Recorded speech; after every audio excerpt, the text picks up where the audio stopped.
2월의 마지막 주일, 오늘도 변함없이 하나님을 예배하기 위해 예배자로 쓰신 모든 분들을 주님의 이름으로 환영하며 축복합니다. 다 같이 묵도하심으로 하나님 앞으로 나아가시겠습니다.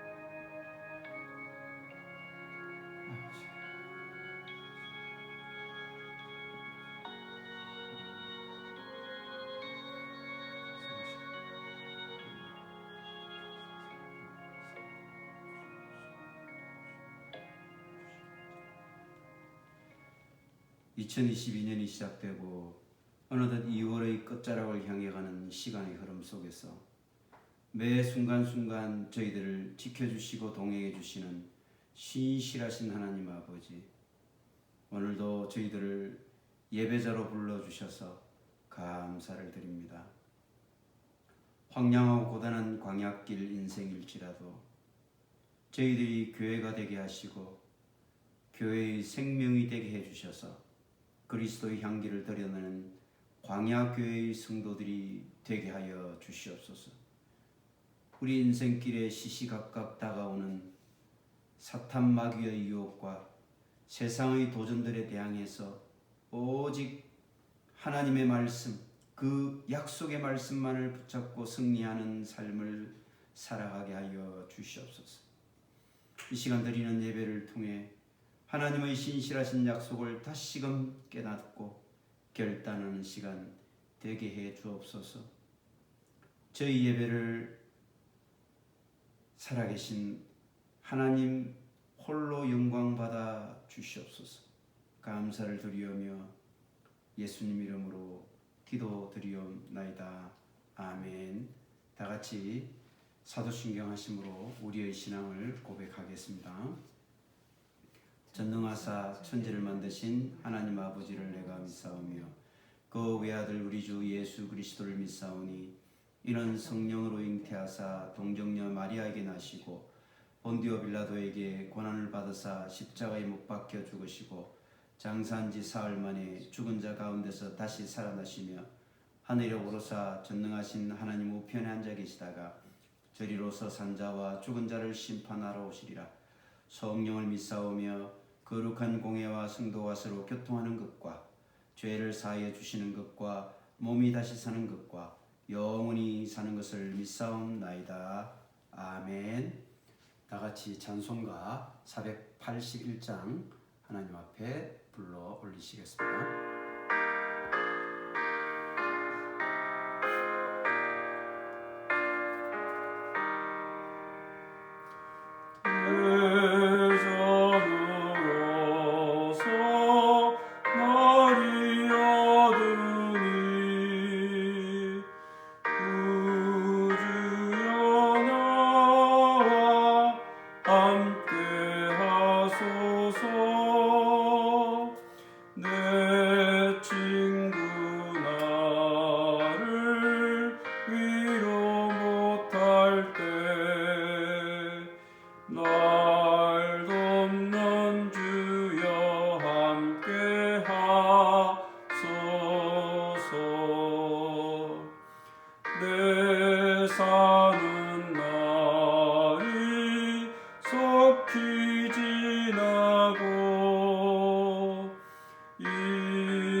모두 변하나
십자가 밝히 보여주소서.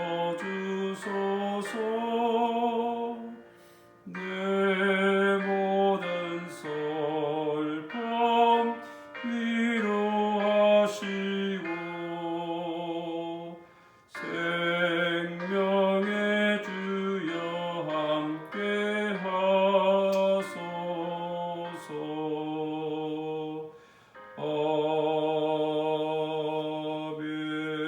아멘.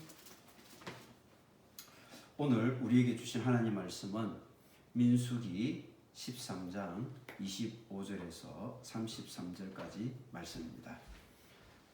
각 가정에서 예배 드리시는 모든 분들이 본문 말씀을 찾아서 다 같이 한 마음으로 봉독하도록 하겠습니다. 민수기 13장 25절 다 찾으신 줄 알고 제가 봉독하겠습니다. 40일 동안 땅을 정탐하기를 마치고 돌아와 바란 광야 가데스에 이르러 모세와 아론과 이스라엘 자손의 온 회중에게 나와 그들에게 보고하고 그 땅의 과일을 보이고 모세에게 말하여 이르되 당신이 우리를 보낸 땅에 간접 과연 그 땅에 젖과 꿀이 흐르는데 이것은 그 땅의 과일이니이다. 그러나 그 땅 그 주민은 강하고 성읍은 견고하고 심이 클 뿐 아니라 거기서 아낙 자손을 보았으며 아말렉인은 남방 땅에 거주하고 헤린과 여부스인과 아모리인은 산지에 거주하고 가나안인은 해변과 요단가에 거주하더이다.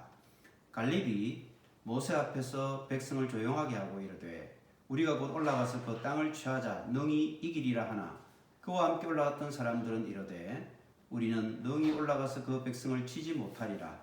그들은 우리보다 강하니라 하고 이스라엘 자손 앞에서 그 정탐한 땅을 악평하여 이르되 우리가 두루 다니며 정탐한 땅 그 주민을 삼키는 땅이요 거기서 본 모든 백성은 신장이 장대한 자들이며 거기서 네피림 후손인 아낙 자손의 거인들을 보았나니 우리는 스스로 보기에도 메뚜기 같으니 그들이 보기에도 그와 같았을 것이니라. 아멘.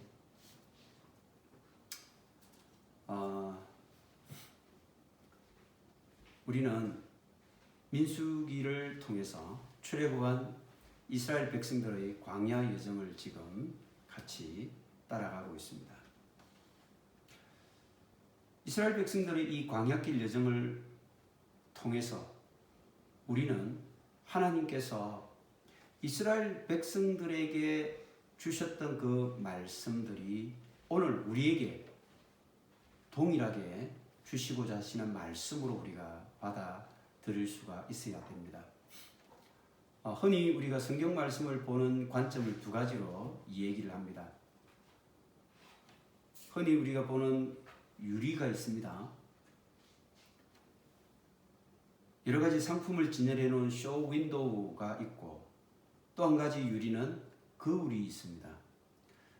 성경을 쇼 윈도우 창을 통해서 그 유리 너머에 있는 물건을 바라보거나 또 여러 가지 유리 너머의 상황들, 일들을 그저 나무 일처럼 바라보는 그런 시각으로 성경을 읽어서는 안 되는 것이죠.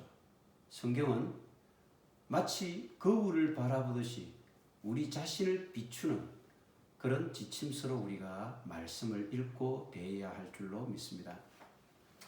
그래서 항상 우리 거울을 통해서 우리 자신을 들여다봐야 하듯이 우리에게 주시는 이 성경 말씀은 하나님이 오늘 그리고 내일 그리고 영원토록 나와 우리 모두에게 주시고자 하는 그 마음이 담겨 있는 하나님의 마음 거울이라고 우리가 볼 수 있습니다.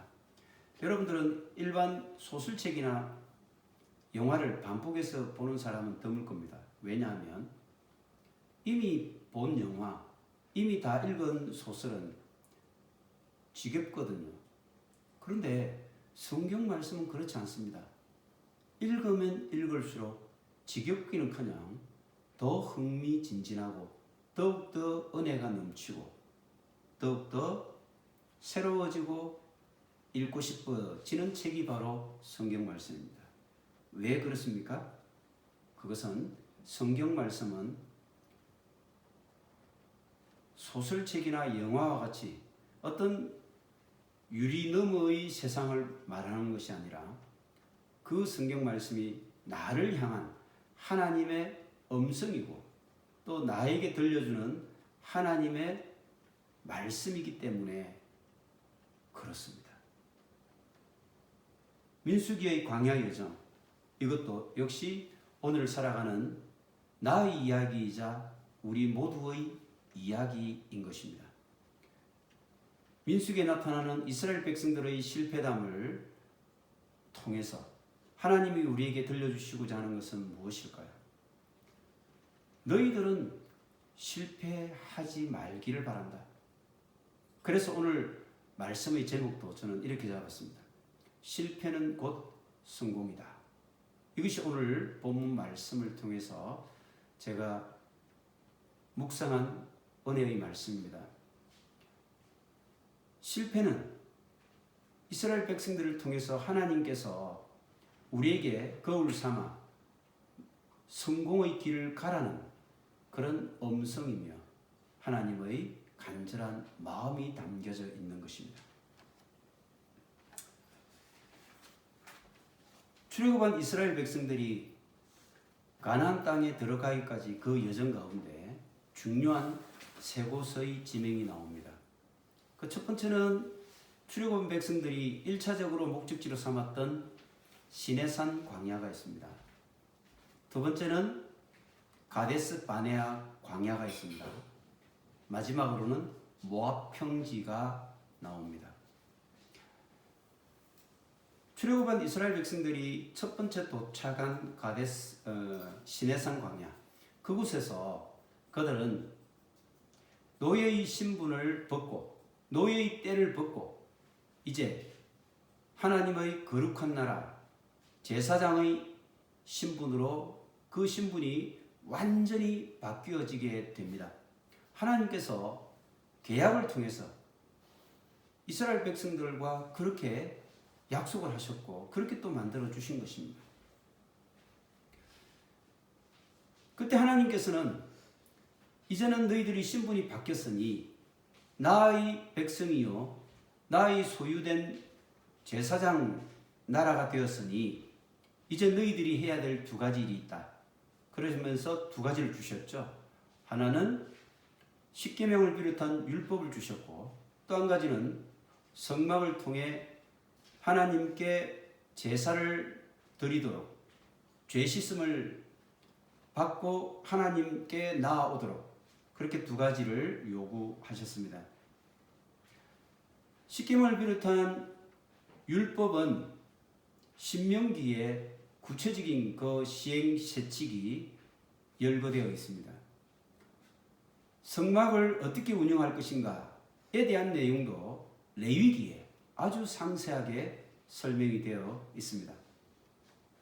하나님의 백성은 이제 거룩한 나라 제사장의 백성이 되었기 때문에 하나님께서는 이 둘을 통해서 반드시 하나님의 거룩함에 또 하나님 나라의 백성답게 그렇게 살아가기를 요구하시는 것입니다.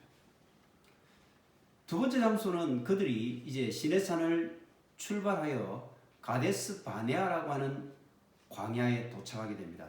가데스 바네아가 왜 중요하냐?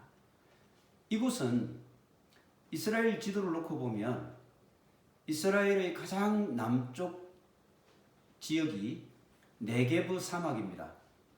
네게브 사막을 조금만 더 위로 올라가게 되면 일반적으로 이제 사람이 살기 시작하는 보엘세바가 나오고 조금 더 위로 올라가 보면 헤브론이 나오고 좀 더 위로 올라가면 우리가 잘 아는 예루살렘이 나타나게 됩니다.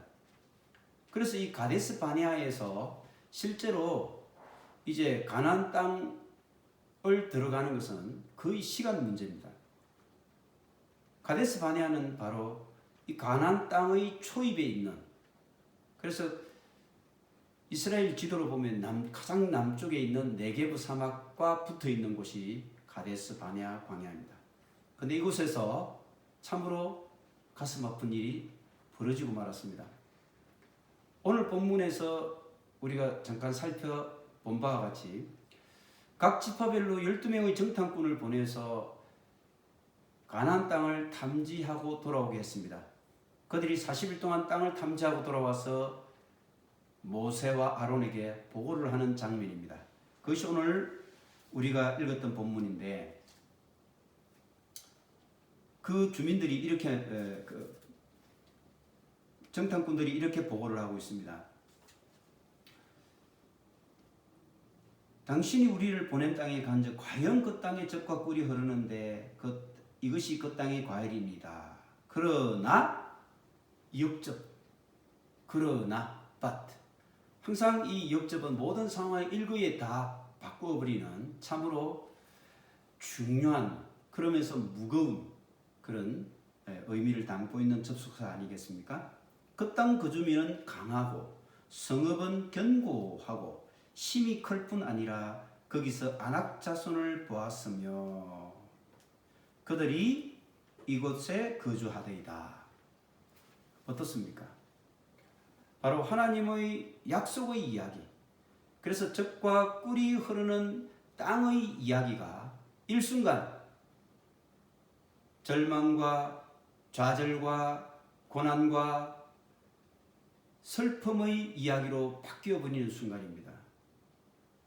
젖과 꿀이 흐르는 땅이 아니라 그 주민을 삼켜버리는, 신장이 장대한 아낙 자손들이 거주하는 두려움의 땅, 공포의 땅으로 바뀌어버리는 그 순간, 그 장면이 바로 오늘 우리가 읽은 본문의 내용이고, 이 본문의 배경이 되는 곳이 바로 가데스 바네아라고 하는 장소입니다. 우리가 아는 바와 같이 이곳에서 그들은 결국 하나님으로부터 징벌을 받게 되지요. 그래서 그들은 40일을 하루를 1년으로 환산해서 40년 광야를 떠돌도록 이렇게 하나님의 징계를 받게 됩니다. 결국 그들은 이 징계를 통해서 40년을 광야에서 유리방황하는 자가 되었고, 20세 이상의 사람들은 광야에서 모두 다 한 줌의 흙으로 사라져버리고 말았습니다. 이제 그들이 가나안 땅을 향하여 계속 전진하게 되는데, 우여곡절 끝에 이제 그들이 요단강 동편 모압 평지에 도달하게 됩니다. 그곳에서 이제 모세가 마지막으로 가나안 땅 정복을 목전에 두고 이스라엘 백성들에게 다시 한번 하나님 말씀을 전하게 됩니다.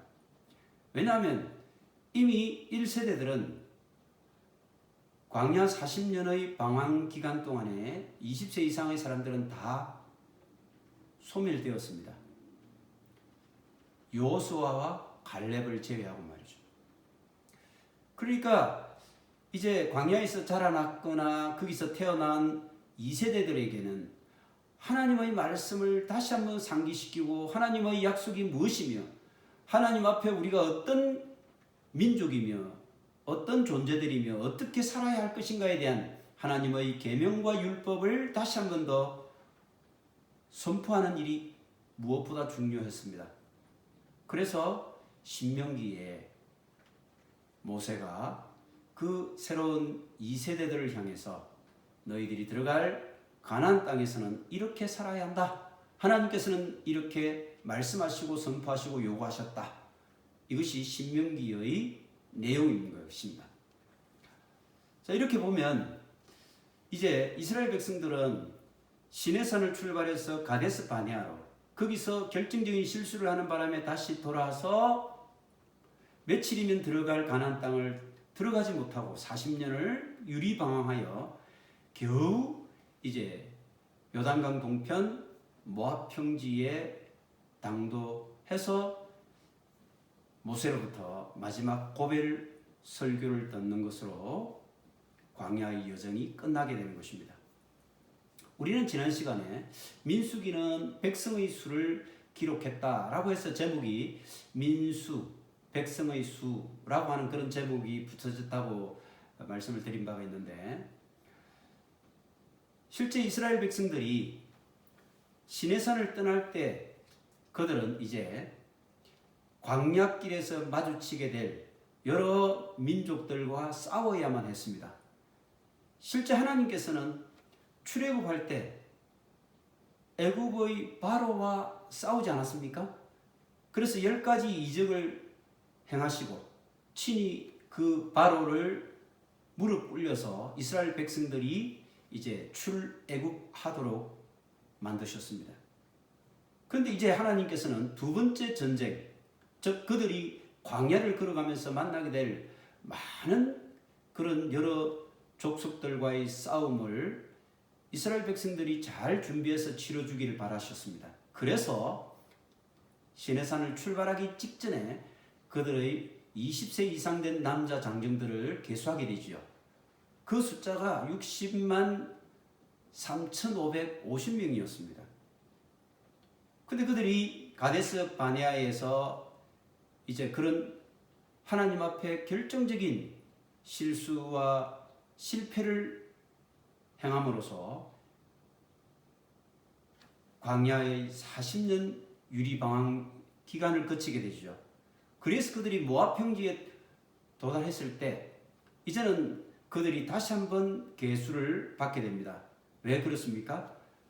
요단강을 건너서 이제는 본격적으로 가나안 땅을 정복하는 일에 남아있지 않습니까? 그래서 다시 한번 하나님께서는 20세 이상 된 남자 장정의 수를 계수하라고 명령하십니다. 그때 계수된 장정들의 수가 60만 1,730명입니다. 그러면 그 차이가 몇 명이 나느냐 하면 1,820명이 차이가 나는 것이죠. 참 놀랍지 않습니까? 하나님께서 40년 기간 동안 이 골치 아프고 말 안 듣고 불평불만 덩어리인 이스라엘 백성들을 이끄시는데 그들이 한 명도 사실은 굶어 죽은 사람 없고 목이 말라 죽은 사람이 없습니다. 단지 그들은 광야에서 하나님의 약속의 말씀에 신실하지 못했기 때문에 그들이 그냥 광야를 유리방황하면서 나이가 들어서 쓰러져 가고 소멸되어 갔을 뿐입니다.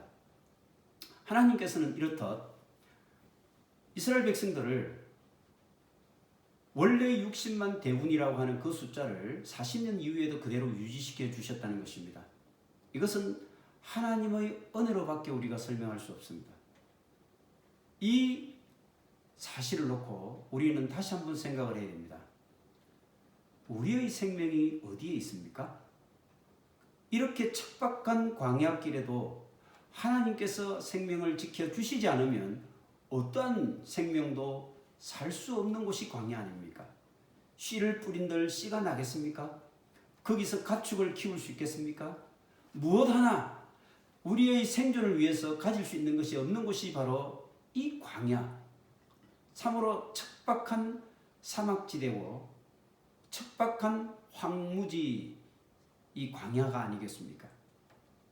그런데 하나님께서는 그들을 먹이시고 입히시고 채우시고 모든 것으로부터 보호해 주셔가지고 이 숫자를 거의 같게 이렇게 유지시켰다는 것입니다. 광야, 그곳은 미드바르, 광야는 말씀이 있는 곳이라고 말씀드렸죠. 말씀, 곧 다바르라는 말씀은 지성소 안에 있는 언약궤 속에 하나님의 말씀인 십계명이 들어 있습니다. 하나님의 말씀은 지성소에서 나오고요. 그 지성소인 하나님의 말씀, 그 다바르는 바로 광야인 더바르가 된 것입니다. 이제 우리는 광야는 하나님 앞에 서서 하나님의 말씀만을 붙잡고 하나님의 말씀만으로 살 수밖에 없는 곳이 광야라고 하는 것을 깨닫게 되는 것입니다. 하나님이 이 민수기를 통해서 오늘 살아가는 우리 모두에게 주시고자 하는 말씀이 바로 그 말씀이 되는 것입니다. 하나님 말씀 앞에 서야 되고 말씀만을 붙잡고 가야 우리의 생명 또한 보존될 수 있다는 것을 말씀해 주는 것입니다. 이제 우리는 수와 관련해서 한 가지를 더 살펴볼 필요가 있습니다. 민수기 3장과 4장에 들어가게 되면 이제 레위인을 하나님의 성막을 관장하는 봉사 직분을 맡기는 지파로 삼는 과정이 나옵니다. 왜 하필이면 12지파 가운데 레위인일까? 그 부분에 대해서 우리는 궁금증을 가져야 됩니다. 생각해 보면 그냥 하나님이 임의로 선택한 것이 아닙니다. 원래 하나님께서 출애굽하던 날 람셋을 출발하여 숫곳에 이스라엘 백성들이 첫 야영 텐트를 치게 되는데 그때 하나님께서 모세에게 이렇게 말씀을 하십니다. 너희들 중에 처음 태어난 아들 또 처음 태어난 짐승은 다 나에게 돌려라. 왜냐하면 너희들이 출애굽하던 6월절 날 애굽의 모든 장자를 다 쳐서 죽였는데 그때 이스라엘 집은 어린 양의 피를 문설주에 바름으로써 하나님의 그 사자가 피해갔고 그래서 패스오버 6월절 아닙니까? 하나님께서는 그것을 기념하여 너희 이스라엘 장자들은 다 나의 것이다 이렇게 선포를 하셨어요. 그래서 하나님께서는 그 이스라엘 첫 태어난 장자들 그 장자들을 하나님의 성막인 성소 후에는 성전이 되었겠지만 그 성소를 지키고 성소에서 봉사하는 직무를 부여하게 된 것입니다. 그런데 각 가정에서 처음 태어난 장자들을 다 차출하려고 하다 보면 여러 가지 문제가 생길 수 있겠죠. 가족들이 또 헤어져야 되는 그런 문제도 생길 수 있고 또 여러 가지 거기에 쉽게 동의하지 못하는 그런 또 사람들도 생기게 마련이죠. 그래서 하나님께서는 이스라엘 모든 지파들을 계수할 때에 레위 지파만을 제외시켰습니다. 레위 지파를 제외시켜서 레위 지파의 1개월 이상 된 모든 남자 수를 따로 계수하게 했습니다. 레위 지파는 그러니까 남자들의 수를 다 계수를 하다 보니까 그 숫자가 22,000명이었어요. 22,000명. 그리고 하나님께서 원래 내 것이다 라고 했던 이스라엘 백성들 중에 처음 태어난 장자 1개월 이상 된 장자들을 다 계수를 해보니까 22,270명이었어요. 그래서 하나님의 것인 장자 이스라엘 장자들의 수가 22,700명인데 이들이 하나님의 회막에서 봉사를 담당해야 했는데 그 숫자와 가장 유사한 숫자를 가진 지파가 다름 아닌 바로 레위 지파였다는 것입니다. 그래서 그 레위 지파 대신에 레위 지파의 수와 가장 흡사하기 때문에 바로 이스라엘 장자들을 차출해서 그들에게 회막 봉사의 직무를 맡기는 대신에 아예 한 지파 곧 레위 지파에게 성막의 모든 일을 담당하게 맡기는 그런 결과를 하나님께서 선포를 하신 것이죠. 그렇게 되면 이스라엘 장자 1개월 이상 된 남자 장자를 다 계수해 보니까 22,270명이었고 레위인은 270명이었는데 270명이 이제 어떻게 됩니까? 남게 되지 않아요? 그러면 이스라엘 장자들 중에서 270명이 남게 되고 이들은 결국은 하나님의 성막에 가서 봉사를 해야 될 직무를 그냥 아무런 대가 없이 그냥 뭐 대가 없이 군대를 면제받는 것과 똑같은 거죠. 그런 의미에서 하나님께서는 270명의 그 속전, 즉 몸값을 5세겔, 5세겔로 바치도록 했어요. 그래서 5세겔을 270명의 몸값, 성경에는 속전이라고 이렇게 나오죠. 노예의 신분을 사함받기 위해서는 내야 될 돈, 이런 것들을 우리가 속전이라 하거든요. 그러니까 군대에 가서 복무를 해야 되거나 또 하나님의 성소에 가서 봉사해야 되는데 그것을 면제해 준다는 거예요. 그 대신에 그 해당되는 돈을 내라는 거죠. 그것이 속전이고 5세겔이었고요. 그것이 사실은 신약시대, 예수님 시대까지 성전세라고 하는 이름으로 내려오게 된 것이죠. 이들이 받은 5세겔 270명분을 모아서 바로 이 레위인들의 회막 봉사 비용에 충당하도록 그렇게 말씀을 하셨습니다. 이와 같이 우리는 민수기를 읽을 때 많은 수가 나오는데 이 수들에 대해서 좀 더 민감하면 하나님의 이런 숨은 뜻이 계시다는 것을 우리가 알 수가 있죠. 자, 여기서 우리는 레위인들은 어떤 특권층을 의미하는 것이 아님을 꼭 기억을 해야 됩니다. 레위인, 오늘날로 치자면 사실은 목사들이죠. 또 좀 더 넓게 보면 우리 모든 그리스도인들입니다. 그래서 오늘날 우리 모든 그리스도인들은 하나님 앞에 제사하는 제사장이죠. 좀 더 범위를 줄여서는 목사라고는 하지만 그래서 우리 그리스도인들 또 특히 목사들은 특권층이 아니라 결국은 하나님 앞에 그저 봉사하고 헌신해야 될 그런 사람들일 뿐이고요. 오직 하나님 앞에 충성과 헌신으로 그 모든 삶을 드려야 할 사람들일 뿐이라는 것을 우리가 기억을 해야 되는 것입니다. 이제 우리는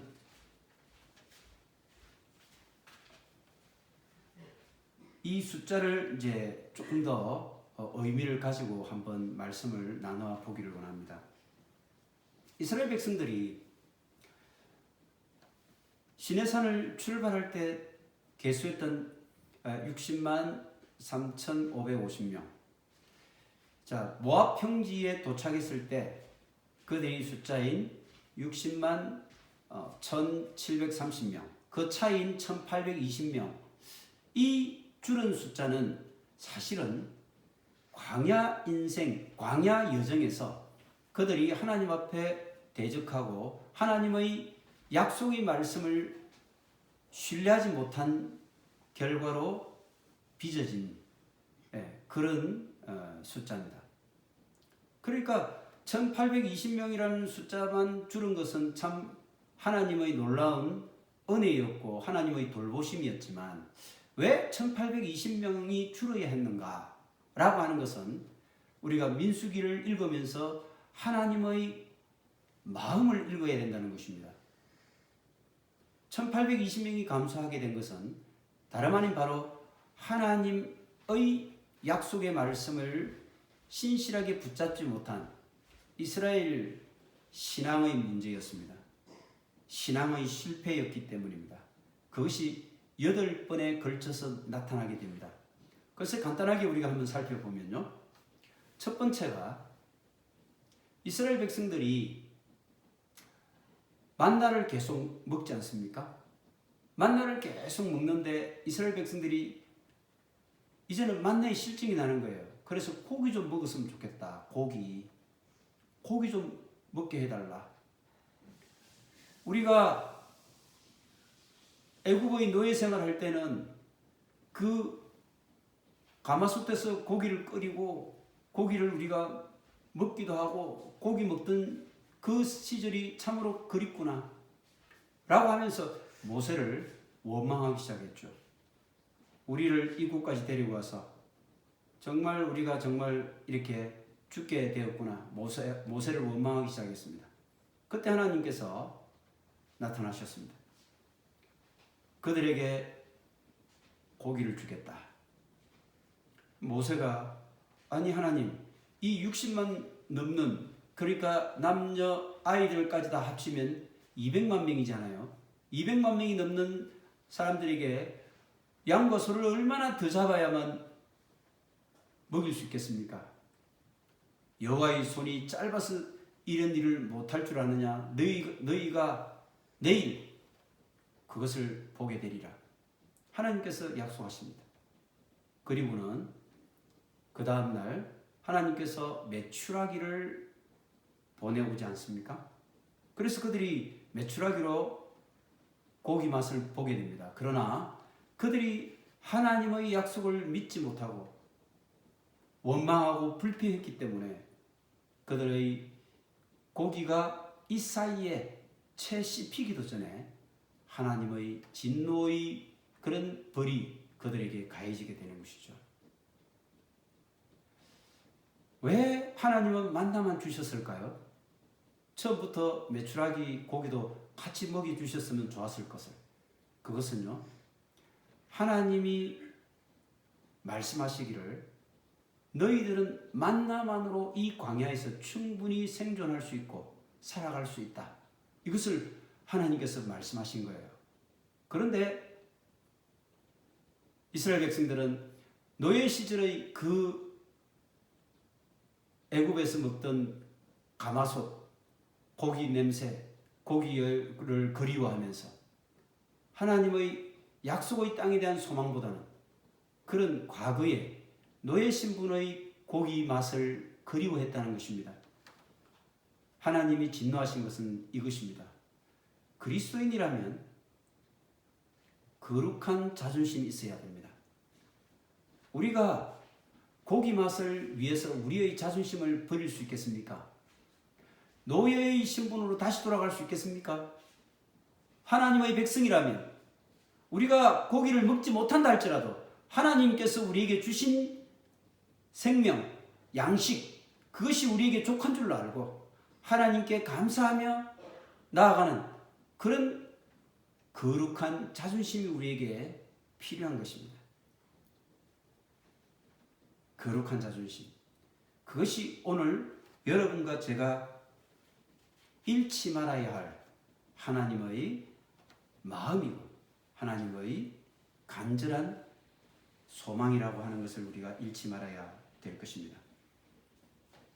그들에게 하나님은 진노의 불을 내렸습니다. 그래서 그곳 이름이 다베라가 되었습니다. 원망의 싹을 다 베어버렸다. 불평의 씨앗을 다 싹 잘라버리고 베어버렸다. 그래서 다베라고 하는 다베라 이런 지명을 갖게 된 것 같습니다. 두 번째는 모세의 지도력에 대해서 그의 형이었던 아론과 누이 미리암이 도전하는 장면이 나오게 됩니다. 12장을 우리가 잘 읽어보면 하나님이 모세와만 이야기했던가? 우리와도 이야기하지 않겠는가? 이렇게 얘기를 하면서 모세의 그 이스라엘 지도자로서의 그 권위, 그 지도력에 당당하게 두 사람이 도전을 하는 모습이 나옵니다. 그런데 모세는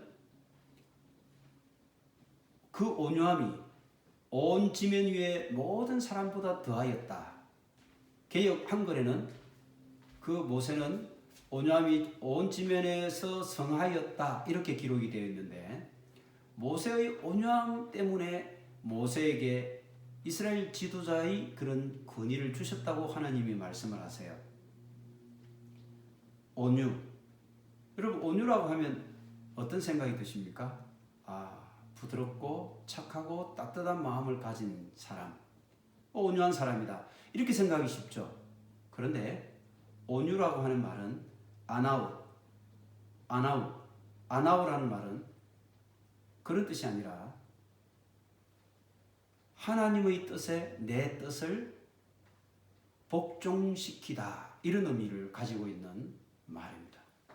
이 아나우는 나의 뜻을 접고 나의 뜻을 죽이고 오직 하나님의 뜻에 따라 그 뜻을 쫓아 살려고 하는 그런 마음을 가진 사람을 온유한 사람이라고 합니다. 예수님께서도 말씀하지 않았습니까? 마태복음 5장 5절에 보면 팔복을 말씀하시면서 마음이 온유한 자는 복이 있나니 그가 땅을 기업으로 얻을 것이며, 이렇게 말씀하지 않습니까? 이때 온유한 사람은요, 다름 아닌 착하고 마음이 부드럽고 한 그런 사람을 말하는 게 아니라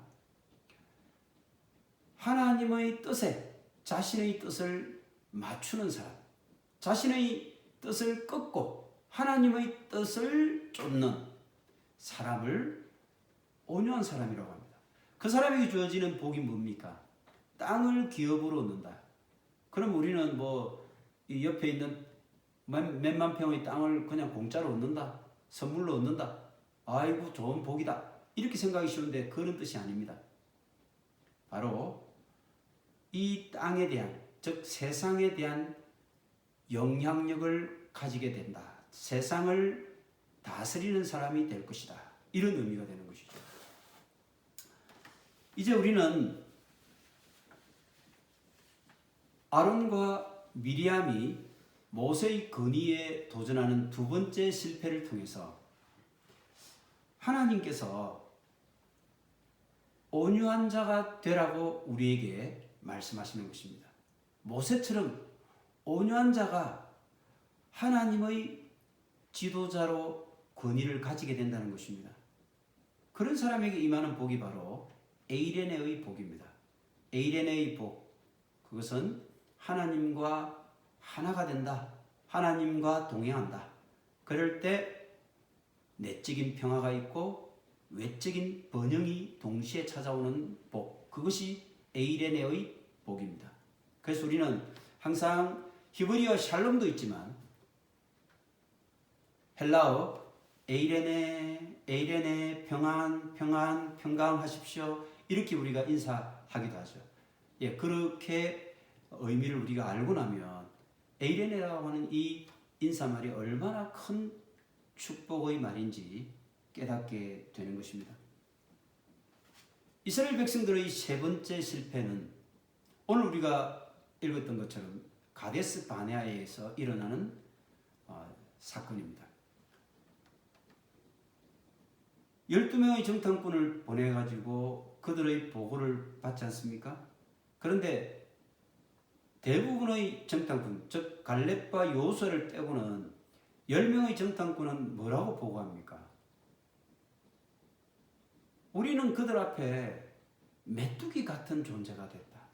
왜? 그들을 보니까 신장이 엄청나게 장대하고 안악 자손들이 거기에 다 거주하고 있더라.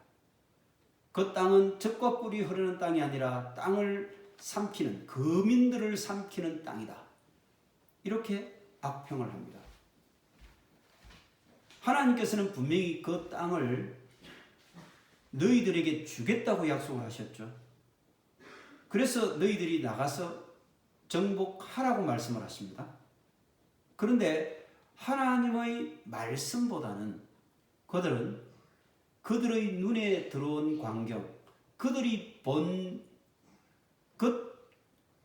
이 표면적인 것만 보고 그들은 모든 것을 판단하고 그렇게 평가하였던 것입니다. 그들은 무엇을 보았습니까? 그들은 거대한 안악 자손, 그리고 신장이 장대하여 그들을 압도하는 그 거민들의 표면적인 외면적인 모습만 보았던 것입니다. 사실 여기서 본다라고 하는 헬라어에는 두 가지가 있습니다. 본다. 그래서 본다가 블레포라고 하면 어떤 육신의 안목, 육신의 눈으로 보는 것을 말합니다. 그러나 호라우라고 하는 또 다른 본다가 있는데 이 호라우라고 하는 것은 영적으로 눈을 가지고 바라보는 것을 말합니다. 그러니까 우리가 이 땅 가운데서 살아가면서 우리의 눈에 보이는 이 눈에 들어오는 가시적인 것들만 보는 눈, 블레포와 우리 눈에는 보이지 않지만 하나님께서 말씀하시고 하나님께서 약속하셨던 그 모든 현상들을 이해하고 바라볼 수 있는 영적인 안목, 바로 호라우, 두 가지로 나뉘어질 수가 있는데 10명의 정탐꾼이 바라본 것은 무엇입니까? 그렇습니다. 하나님의 약속의 말씀보다는 그들의 눈에 들어온 그곳 주민들의 장대한 신체, 거대한 이 외모, 이것만 보고 주눅이 들어서 그들 앞에 우리는 메뚜기 같은 존재가 되었습니다. 그들이 하나님의 약속의 말씀을 망각하고 그들의 육신의 안목인 블레포의 눈으로 바라보았을 때 그들은 스스로가 메뚜기로 전락하고 말았던 것입니다. 이 유사한 얘기가 창세기 나오는데 창세기 28장 6절 말씀을 잠깐 보겠습니다. 우리가 잘 아는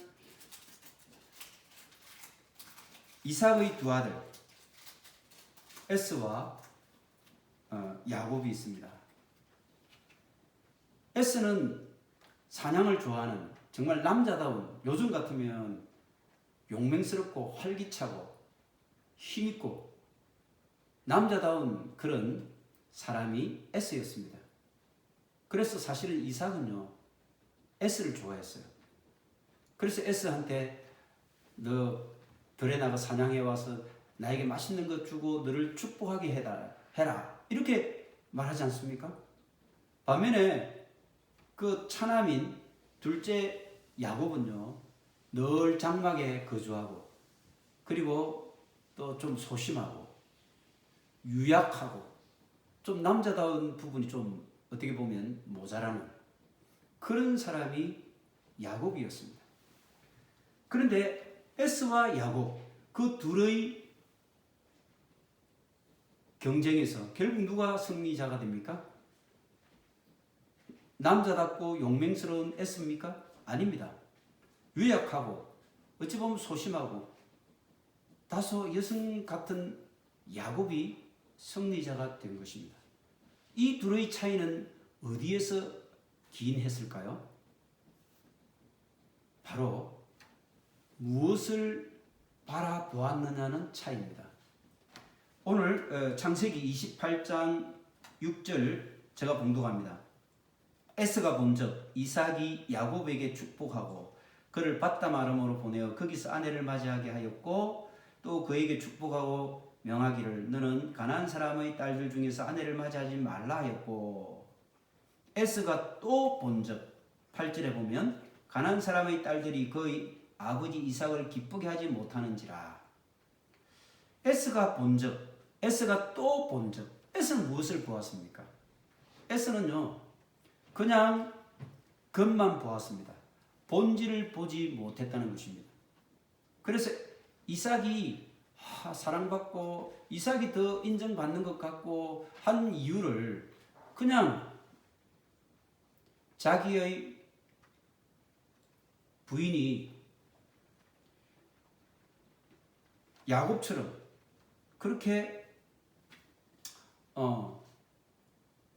이스라엘 백성 중에서 찾지 않고 오히려 이방 여인을 내가 아내로 찾아서 그러는가 보다 이렇게 본질을 제대로 읽지 못한 것이 바로 에서의 실패였습니다.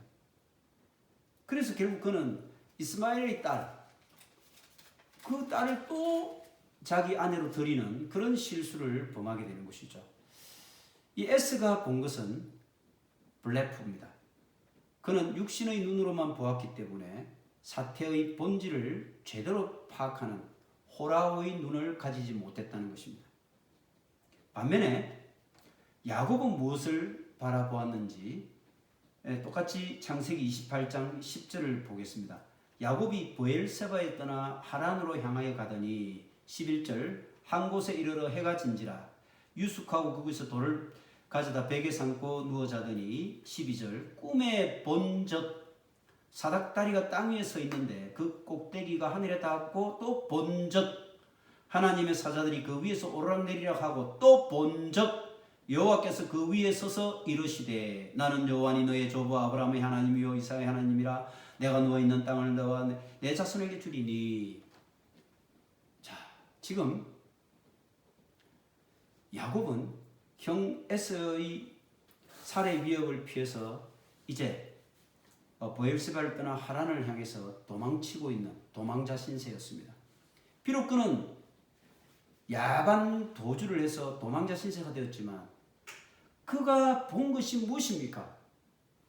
그가 본 것은 사닥다리를 통해서 하나님의 사자들이 그 사닥다리 위를 오르락내리락 하는 것, 그리고 하나님께서 그 위에 서서 이렇게 음성으로 들려주시는 것, 이것이 야곱이 본 것입니다. 야곱은요, 그 아주 힘든 상황 속에서도 육신의 눈, 블레프로 본 것이 아니라 영의 눈, 바로 호라우로 그는 이 지금 현재의 상황을 바라보고 이해하고 있었다는 것입니다. 결국은 야곱이 이렇게 지금 상황, 눈앞의 상황은 고난이요, 살해 위협이고 참으로 살고 싶지 않은 그런 도피 생활이었습니다. 그것은 눈으로 보는 현상이죠.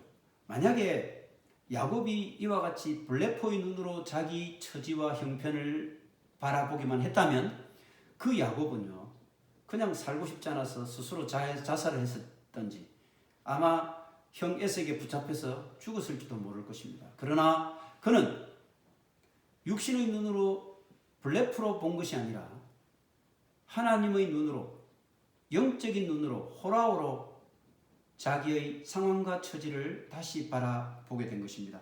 그렇게 보았을 때 그는 오히려 자신의 고단한 인생, 처지, 그것이 아니라 하나님의 비전을 보게 된 것이죠. 그러다 보니까 내가 받는 이 고난은 나의 영원한 안식처가 아니구나, 이걸 깨닫게 된 것이죠.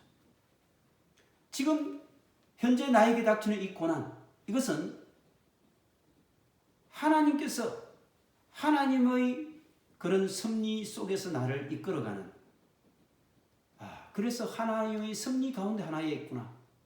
그러므로 하나님께서 이끄는 그곳으로 하나님의 뜻을 쫓아 내가 살아가는 사람이 되어야 되겠다 라고 하는 결심을 하게 되는 것이죠.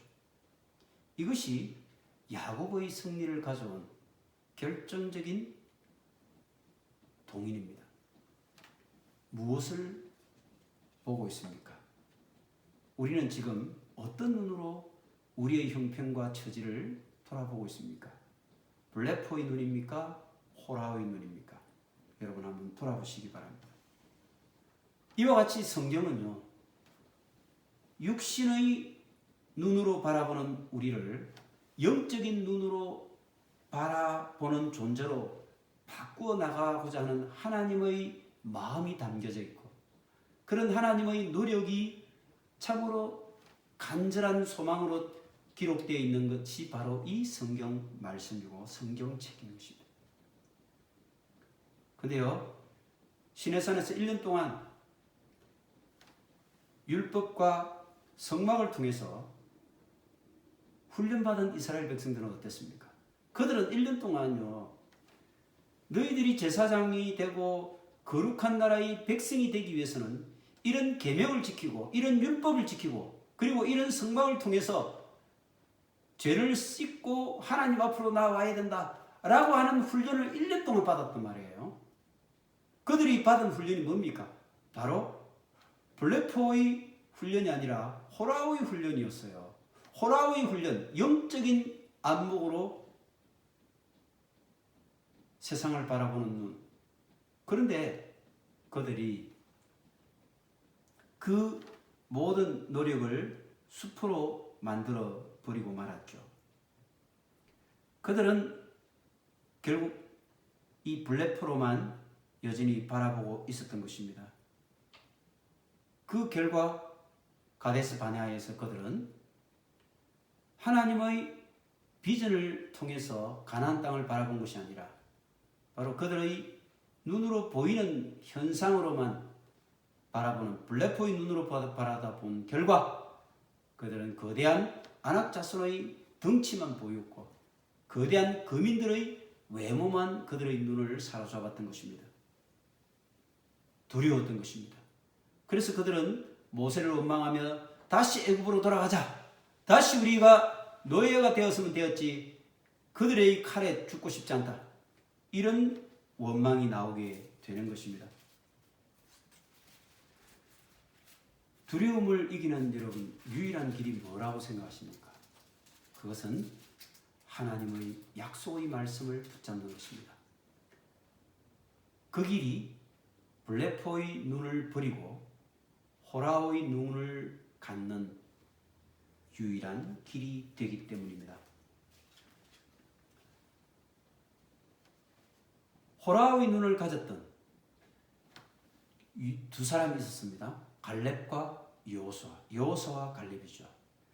10명의 정탐꾼은 블레포의 눈으로 바라보다 보니까 결국은 그 땅을 악평하여 결국 원망하고 그래서 이스라엘 백성들의 모든 운명이 일순간에 완전히 나락으로 떨어지는 그런 보고를 하게 되었죠. 그래서 그들은 결국 40년 광야를 방황하고 유리하는 비극을 스스로 초래하게 되었는데 그러나 여호수아와 갈렙만은 달랐죠. 그들은 영적인 눈으로 호라오의 안목으로 가나안 땅을 바라보았던 것입니다. 그러다 보니까 그들은 저곳은 하나님이 우리에게 허락해 주신 땅이다. 그러므로 우리가 가서 저들을 꺾고 능히 우리가 그들을 이길 수 있다. 이렇게 얘기했습니다. 여호수아는 에브라임 지파의 사람이었고요. 갈렙은 유다 지파의 사람입니다. 여러분 한번 꼭 기억하세요. 여호수아 갈렙만이 유일하게 가나안 땅에 들어간 이스라엘 1세대였다는 것입니다. 그건 여러분 잘 아시죠? 근데 결국은요. 이들의 영적인 안목, 영적으로 바라보는 그 눈을 가졌던 여호수아와 갈렙 이 두 지파의 역할들은요. 여기서 끝나지 않습니다. 열왕기를 우리가 읽어보면 다윗 왕 사후 그리고 솔로몬이 다스리게 되고 솔로몬이 죽고 난 이후에 이스라엘은 남북으로 나뉘어지게 됩니다. 북쪽은 여로보암을 중심으로 하는 10지파 북이스라엘로, 남쪽은 르호보암을 중심으로 하는 남유다 왕국으로 나뉘어지게 됩니다. 그래서 그때 나뉘어진 왕국을 중심으로 하는 그 주축 세력이 북이스라엘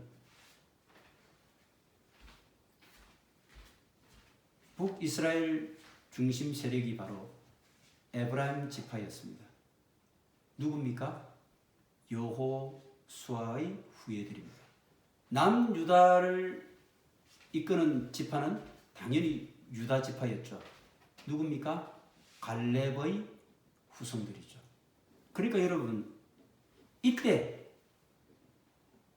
가데스 바네아에서 영적인 안목으로 바라보았던 두 사람은 그 후손들에게까지 영향이 미쳐지고 역할이 있었다는 것을 우리가 생각해 보면 우리가 하나님 앞에서 어떠한 안목을 가지고 살아갈 것인가에 대해서 우리는 정말 잘 알 수 있게 되는 것입니다.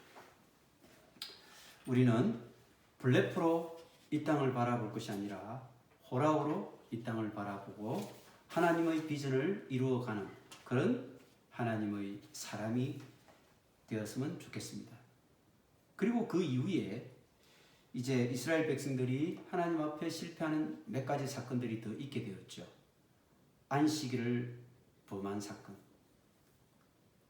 그것이 네 번째 실패였고, 고라 일당이 250명이 뭉쳐서 모세의 건의에 도전했던 그런 또 실패가 드러나게 됩니다. 그래서 이런 모세의 권력을 갖고 싶은 욕망에서 비롯되었던 이 고라 일당의 반역, 이것이 다섯 번째 이스라엘 실패 사례였습니다. 그리고 여섯 번째는 가데스 바네아에 이르렀을 때 그들이 목말라서 또 원망을 하고 모세를 향해서 불평불만을 늘어놓습니다. 그때 모세가 지팡이를 들고 반석을 두 번 치지 않습니까? 바위가 갈라지고 물이 쏟아졌습니다. 머리바 물 사건입니다. 하나님께서는 이 사건으로 말미암아서 하나님 앞에 거룩함을 나타내지 못했다라고 하는 그런 잘못으로 모세와 아론을 가나안 땅에 들어가지 못하는 것으로 벌을 주게 되죠. 그리고 일곱 번째는 이스라엘 백성들이 제일 좀 더 가까운 길을 가고 싶은 생각에 에돔 왕을 만나 그들에게 왕의 대로로 우리가 좀 통과할 수 있게 허락해 주십시오. 이렇게 전가를 보냈습니다. 에돔 왕이 뭐라고 했느냐면 절대로 안 된다. 우리 이 나라에 있는 에돔 왕의 대로는 절대로 통과할 수가 없다. 왕의 대로라고 하는 이름이 붙어 있는 이 길은 고대 무역로였죠. 그래서 그 길을 따라가면 사실은 가나안 땅으로 가기가 훨씬 수월했거든요. 그런데 그것을 에돔 왕이 거부했기 때문에 불가피 이스라엘 백성들은 돌아갈 수밖에 없었습니다. 그 돌아간 곳이 어디냐면 훨씬 더 오른쪽 사막 지역을 따라 걸어 올라갈 수밖에 없었는데 그러다 보니까 불평불만이 여기저기서 쏟아져 나왔죠. 그때 하나님께서는 불뱀을 보내서 그 불평하는 자들을 다 죽게 했습니다. 고통받고 있을 때 노뱀을 만들어서 장대에 매달게 되고 그것을 바라보는 자가 다 낫게 되는 그런 사건이 생겼는데 어쨌든 이 불평불만 또한 이스라엘 백성들이 하나님 앞에서 믿음을 지키지 못했던 또 하나의 실패 사례였습니다. 마지막으로 이스라엘 백성들이 모압 땅에 도착을 했는데 그곳 여인들과 음행을 시작하게 되죠. 음란한 그런 관계를 맺게 됩니다. 그래서 하나님의 거룩한 백성으로서의 그런 올바른 그런 모습을 나타내지 못했던 또 하나의 실패 사례. 이렇게 이스라엘 백성들이 광야 여정에서 보여준 이 실패들은 오늘 이 땅을 살아가는 우리의 인생 역시 이스라엘 백성들 광야 여정과 같이 그렇게 광야길을 우리가 걸어가고 있지 않습니까? 그럼 하나님께서는 이 실패 사례를 왜 우리에게 들려주시는 것입니까? 너희들은 이 실패를 본받지 말고 이것을 거울 삼아 성공의 길을 걸어가라는 그런 말씀 아닙니까? 하나님께서 이스라엘 백성들의 이 실패를 통해서 우리는 하나님 앞에 올바른 성공하는 신앙생활을 하기를 원하셨던 것입니다. 이스라엘 백성들이 20세 이상의 장정들을 계수했다고 아까 말씀을 드렸는데 그들은 전쟁에 나갈 사람들의 숫자를 헤아렸던 것입니다. 그러나 가만히 생각해 보십시오. 이스라엘 백성들의 상대할 그 대적들이 물론 많은 광야의 이민족들이었지만, 그러나 실제로 우리가 영적인 눈으로 보면, 즉 호라의 눈으로 본다면, 우리 인생 광야길을 걸어갈 때 우리가 맞닥뜨리고 싸워야 할 대상이 누굽니까? 바로 사탄 마귀의 끊임없는 유혹과 이 세상의 그런 여러 가지 엄난한 문화들, 그리고 물질적인 그런 유혹들, 이런 것들이 바로 우리가 이 광야길을 걸어가면서 우리가 싸워야 될 대적들 아닙니까? 하나님께서는 20세 이상의 이스라엘 장정들의 수를 계수하셨는데, 우리 역시 그 20세 이상의 장정에 들어가고 우리가 하나님의 군사고 하나님의 군대입니다. 그럼 우리는 싸워야 됩니다. 누구라면 사탄 마귀의 그런 대적들과 싸워야 합니다. 우리에게 시시각각 다가오는 인생의 많은 그런 시험들, 그것들을 우리가 능히 싸워 이겨야만 하나님께서 약속하셨던 가나안 땅, 그곳에 우리는 들어갈 수가 있을 것입니다. 여러분들이 이 광야 땅을 걸어갈 때에 우리가 정말 가져야 될 것, 그것은 온유함이고, 또 하나는 진정으로 영적인 눈으로 우리의 상황들을 살펴보는 그런 눈을 가져야 된다는 것입니다. 그리하여 여러분과 저는 이스라엘 백성들의 그 실패와 다른 성공의 길을 걸어가는 하나님의 칭찬을 받고 인정받는 그런 하나님의 참 자녀, 승리하는 그리스도인 모두 다 되시기를 진정으로 축원드립니다. 오늘 우리에게 주신 하나님 말씀을 기억하면서 찬송가 183장 하시겠습니다.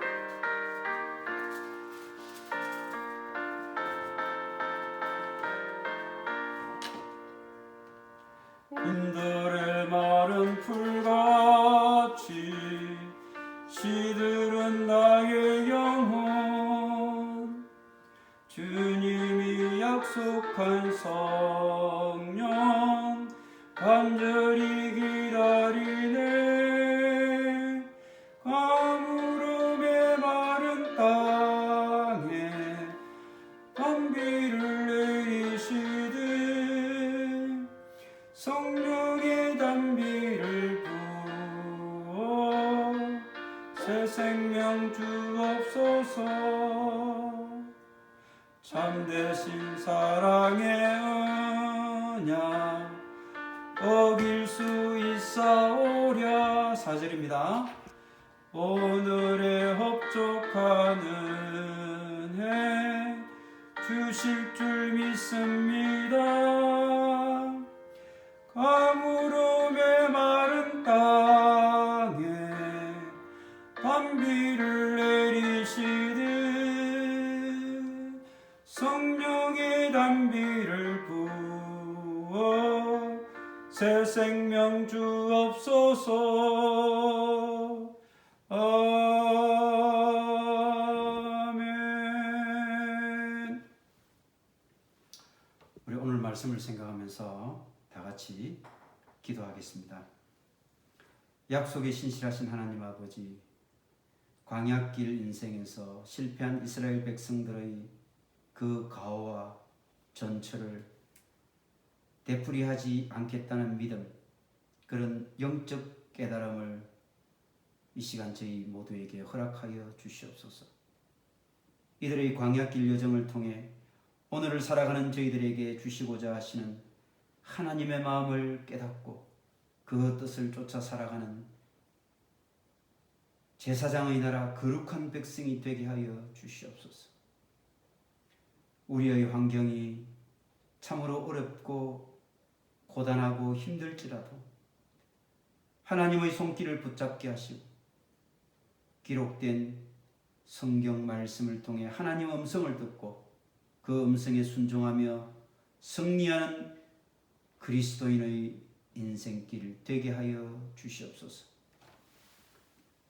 지금은 우리 주 예수 그리스도의 크신 은혜와 하나님 아버지의 무한하신 사랑하심과 성령님의 동고동락하시며 동행하심이 우리를 둘러싼 어려운 환경을 대하여 메뚜기가 아닌 밥과 먹이로 바라보는 승리의 눈, 참 진리의 눈을 갖기를 원하는 사랑하는 주님의 말씀교회 모든 성도들 머리머리 위에, 그리고 그 가족들과 그들의 일터 위에, 그리고 모든 상황 속에 이제부터 영원까지 함께하여 주시기를 간절히 축원하옵나이다. 아멘.